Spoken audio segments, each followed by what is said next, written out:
கண்டிப்பாக உங்கள் school friends எல்லாருமே உங்களை சுற்றி தான் இருப்பாங்க, உங்கள் பக்கத்துலேயே தான் இருப்பாங்க.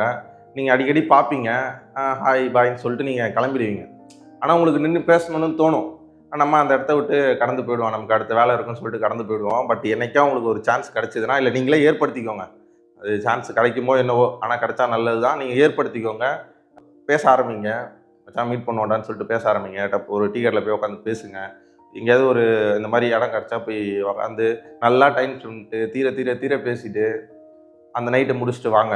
அதுக்கப்புறம் நீங்கள் மீட் பண்ணுறீங்களோ இல்லையோ, அது எப்போ நடக்குதோ என்னவோ. ஆனால் அன்றைக்கி ஒரு நைட் வந்து உங்களுக்கு வந்து சத்தியமாக பயங்கர ஒர்த்தாக இருக்கும்.